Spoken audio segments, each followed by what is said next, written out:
आओ हुजूर का हुलिया, तुम एक देहाती औरत से हुजूर का हुलिया सुनाओ।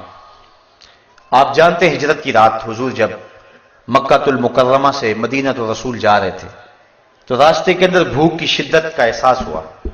एक देहाती औरत का खैमा आया, नाम था उसका उम्मे माबद। तो उम्मे माबद की कुटिया के करीब हुजूर खड़े हुए और उन्हें कहा कि हमें भूख लगी है, तुम्हारे पास कुछ है तो हमें पेश करो। उसने कहा कि मैं एक अरब खातून हूं, मेहमानों की खिदमत करके कल भी हमें मुसरत होती है, लेकिन इस वक्त इत्तेफाक ऐसा है कि हमारे पास आपको पेश करने के लिए कुछ भी नहीं है। हुजूर अलैहिस्सलाम ने फरमाया कि वो जो तुम्हारी बकरी बंधी हुई है, अगर कहो तो उसका दूध धो ले। उसने कहा कि ये तो रेवड़ के साथ चलकर जाने के काबिल भी नहीं है, इसकी हड्डियों में गोदा भी नहीं है, चलने के काबिल भी नहीं है, दूध कहां से आएगा। हुजूर अलैहिस्सलाम ने फरमाया अगर तुम इजाजत दो तो हम इससे दूध धो ले। उसने हंस के कहा मुझे क्या इतराज हो सकता है, अगर ये दूध देती है तो मुझे क्या इतराज हो सकता है। हजरत अबू बकर सिद्दीक रज़ियल्लाहु ताला अन्हु ने वो बकरी खोली, हुजूर के सामने खड़ा किया। आपने अपना दस्ते करम उस बकरी की पुश्त पे फेर दिया। बकरी ने अपनी टांगें चौड़ी कर दी और उसकी खीरी में दूध उतर आया। आका करीम ने धोना शुरू कर दिया। उम्मे माबद जो बर्तन पेश किया वो भर गया। कहा और बर्तन लाओ। वो बर्तन लाई, वो भी भर गया। घर के जितने बर्तन थे दूध से भर गए। लगता था अल्लाह ने उस बकरी के थनों का ताल्लुक हौज़े कौसर की नहरों से जोड़ दिया। हुजूर ने खुद भी पिया, हज़रत सैयदना सिद्दीक़ अकबर ने भी पिया और उम्मे माबद ने भी पिया। उसका एक बच्चा घर था, उसने भी पिया। हुजूर ने दुआ दी और चले गए। उम्मे माबद को इस खुशी के आलम में हुजूर का नाम पूछना याद ना रहा। जब शाम को अबू माबद, उम्मे माबद का शौहर, बकरियों का रेवड़ लेकर वापस आया तो अपनी कच्ची कुल्ली पे नूर बरसता देखा। एक बार वो जिधर से गुजरे हैं नसीर, 1000 बार उधर से बहार गुजरी। और अगर इसी बात को नशूर वादी का लहजा दूं तो उसने हद कर दी। चंद लम्हों के लिए ठहरे थे तुम जिस पेड़ के नीचे, चंद लम्हों के लिए ठहरे थे तुम जिस पेड़ के नीचे, सुना है आज तक उस पेड़ का साया महकता है। अबू माबद जब शाम को घर आया, कच्ची कुल्ली पे नूर बरसते देखा।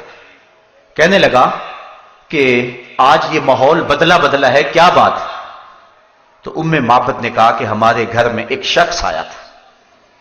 अब उम्मे माबद को हुजूर का नाम पूछना याद नहीं रहा था। उसने अपने तौर पे हुजूर का नाम रख लिया और उसने कहा हमारे घर में मुबारक आया था।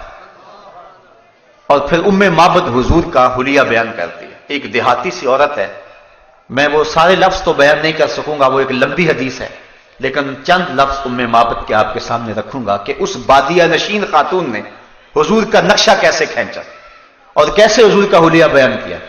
अपने शौहर अबू माबद को वो हुजूर का हुलिया बयान करते हुए कहती है, रअयतु रजुलन ज़ाहिरुल वज़ाह, ऐ मेरे शौहर मैंने एक ऐसा शख्स देखा कि जिसका चेहरा चमक रहा था, हसनल खल्क़, और उसकी खिलकत बड़ी खूबसूरत थी, मलीहल वजह, उसका चेहरा नमकीन था, कसीमुन वसीमुन, मीठा था, प्यारा था, फी ऐनैहि दाजुन व फी अशबारिही वक्फुन, उसकी पलकें लंबी थी और उसकी आंखें सोहनी थी, व फी सौतिही सहलन, और उसकी आवाज के अंदर इतना असर था कि मैं बता नहीं सकती। उसने हुजूर के हुलिये में एक लंबी गुफ्तगू की, लेकिन आखिरी 2 लफ्ज जिसके लिए मैं ये हदीस पढ़ने लगा हूं और आपको लुत्फ आ जाएगा, मैं कहता हूं सारी नस्लें उम्मे माबद के इन 2 जुमलों पे कुर्बान। उसने जो हुजूर का हुलिया और हुजूर का नक्शा खींचते हुए बयान की, उसने कहा मेरे शौहर जाहिरुल वज़ात, वो चमकदार रंग का मालिक था, मलीहल वजह, नमकीन हुस्न का मालिक था, कसीमुन वसीमुन, अल्लाह अकबर, वो उसकी आंखों में चमक थी, उसकी पलकें लांबी थी, उसके अबरू जुड़े हुए थे। एक एक चीज बयान की और आखिर में उम्मे माबद ने जो हुजूर के नक्शे को अपने शौहर अबू माबद के सामने रखा, वो लफ्ज सुनिए। उसने कहा अब हन्नासे व अजमलहुम मिन बईदिन व अहलाहुम व अहसनुहुम मिन करीबिन, ऐ अबू माबद क्या पूछता है कि वो मुबारक कैसा है, तुझे 2 लफ्जों में उसका नक्शा ना बताऊं कि वो कैसा था। कहा अबू माबद जब वो दूर से आ रहा था तो बड़ा सोहना लगता था, जब करीब आ गया तो और सोहना लगता था। जब दूर था तो सोहना लगता था। कुछ लोग दूर होते हैं तो अच्छे लगते हैं, लेकिन करीब आके बात कुछ और होती है। وہ کیا کسی نے کہا, اس کے لہجے میں یوں تو برف تھی لیکن جو چھو کے دیکھا تو ہاتھ جل گئے. تو کسی کا لہجہ بڑا برف والا ہوتا ہے لیکن جب قریب ہو تو پتہ چلتا ہے کہ یہ تو بندہ ہی اچھا نہیں ہے. مابت نے اس میں حضور کی صورت بھی بیان کی, حضور کی سیرت بھی بیان کی, حضور کے کردار کو بھی بیان کیا, اور ان لفظوں کو بار بار سنیے اور لطف لیجئے. اس نے کہا ابو مابت میں کیا بتاؤں کہ وہ مبارک کیسا تھا. ابہ الناس واجملہم من بعید واحلاہم واحسنہم من قریب. جب دور سے آتا تھا تو سونا لگتا تھا, قریب آ گیا تو اور سونا لگتا تھا. اللہ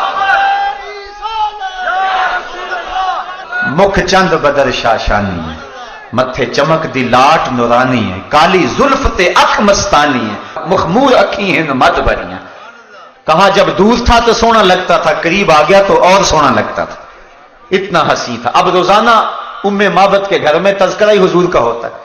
شام کو جب ابو مابت بکریوں کا ریوڑ لے کر کے آتا ہے تو ام مابت کھانا لے کے آتی ہے. تو ابو مابت کہتا ہے کھانا بعد میں کھائیں گے, پہلے مبارک کی باتیں سناؤ. اور روزانہ وہ حضور کا تذکرہ چھیڑ لیتے ہیں کہ مبارک نے یوں بکری کے اوپر ہاتھ پھیرا اور یوں اس نے اپنی ٹانگیں چوڑی کر لی, اور ساتھ وہ بچہ جو اس نے بھی حضور کو دیکھا ہوا تھا وہ بھی کبھی کبھی کہتا ہے اماں وہ مبارک نے کیسے ہاتھ پھیرا تھا, ہمارے سارے برتن کیسے بھر گئے تھے, وہ کیسے بولتا تھا, اس کے ساتھ والا کیسا ادب کرتا تھا اس کا. روزانہ ان کے گھر میں شام کو حضور کا تذکرہ ہوتا ہے. اگر اس کو سادے لہجے میں کہہ لیں تو یوں کہہ سکتے ہیں کہ ام مابت کے گھر میں روزانہ شام کو محفل میلاد ہوتی ہے. روزانہ جب وہ ریوڑ لے کر کے آتا ہے اور ام مابت کھانا پیش کرتی ہے, وہ کہتا ہے کھانا بعد میں کھائیں گے, پہلے مبارک کی باتیں سنائیں. یہ اصل غذا بن گئی ان کی. ایک دن قریب بستی سے سودا سلف لینے کے لیے ام مابت اپنے بچے کے ساتھ گئی, لیکن وہاں سے سودا نہ ملا تو آگے چلی گئی اور شہر مدینہ میں پہنچ گئے. اسے نہیں پتا تھا کہ مبارک یہاں آیا ہوا ہے. وہاں پہنچی, سودا خرید رہی ہے, اچانک بازار سے حضرت ابو بکر صدیق رضی اللہ تعالی عنہ گزرے. ام مابت کی نظر تو نہ پڑی لیکن بچے کی نظر پڑ گئی. فصاحت طفل یا اماہ ھذا صاحب المبارک. اس بچے نے چیخنا شروع کر دیا, کہا امی وہ مبارک کے ساتھ جو ساتھی تھا وہ جا رہا ہے, وہ جو مبارک کے ساتھ اس نے بندہ تھا وہ جا رہا ہے. ام مابت دوڑ کر کے حضرت ابو بکر صدیق کے پاس جا کھڑی ہو گئی اور کہا این المبارک, مبارک کہاں ہے, مبارک ہے, تم تو مل گئے ہو, مبارک کا بھی پتہ بتاؤ وہ کہاں ہے. اب حضرت ابو بکر صدیق رضی اللہ تعالیٰ عنہ 2 لمحوں کے لیے پریشان ہو گئے کہ یہ کس مبارک کا پتہ پوچھ رہی, چونکہ انہوں نے نام تو اپنے طور پہ رکھا ہوا تھا. تو کہا مبارک کہاں ہے. حضور سیدنا صدیق اکبر نے فرمایا کیا پوچھ رہی ہے. کہا اس دن مبارک جس نے بکری کے اوپر ہاتھ پھیرا تھا, آپ سمجھ گئے یہ تو وہ بادیہ نشین عورت ہے. کہا آؤ تمہیں مبارک کے ڈیرے پہ لے چل. حضور علیہ السلام سینے مسجد نبوی میں بیٹھے ہوئے تھے تو ام مابت اور اس کا بچہ حضرت ابوبکر صدیق کے ساتھ جا رہے ہیں. جب حضور پہ نظر پڑی تو بچے نے کہا اے امی وہ دیکھو مبارک بیٹھا ہوا ہے. اور پھر حضور علیہ السلام کی صحبت میں انہوں نے کچھ وقت گزارا اور ایمان کی دولت نصیب ہوئی اور واپس پلٹ آئے. شام کو جب ابو مابت بکریوں کا ریوڑ لے کر واپس پلٹا تو کچی کلی پہ پھر دوبارہ نور برستے دیکھا. تو ام مابت سے پوچھتا ہے آج مبارک پھر آیا تھا, آج مبارک پھر گزرا تھا. ام مابت کہتی ہے نہیں. تو کہا یہ گھر کا ماحول تو بتاتا ہے کہ کوئی آیا تھا. کہا مبارک تو نہیں آیا, ہم مبارک کو دیکھ آئے ہیں, ہم مبارک کو مل آئے ہیں. کہنے لگا جلدی بتاؤ کہاں رہتا ہے. کہا جس کو دنیا محمد کہتی ہے اسے ہم مبارک کہتے ہیں. اللہ اکبر. حضرت ام مابت کی وہ بکری عام الرماد تک زندہ رہی, اور یہ حضرت عمر فاروق کے دور خلافت میں عام الرماد آیا تھا. عام الرماد تک زندہ رہی اور عام الرماد تک مسلسل دودھ دیتی رہی.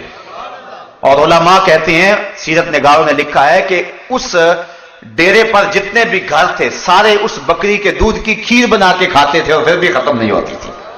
اور وہ کتنے سال زندہ رہی, مسلسل دودھ دیتی رہی, کیونکہ اس کے اوپر حضور کا ہاتھ جو آ گیا تھا. تو وہ عرض کرتی ابہ الناس واجملہم من بعید واحلاہم واحسنہم من قریب. میں کیا بتاؤں کتنا سونا ہے, دور سے بھی سونا تھا, قریب سے بھی سونا ہے.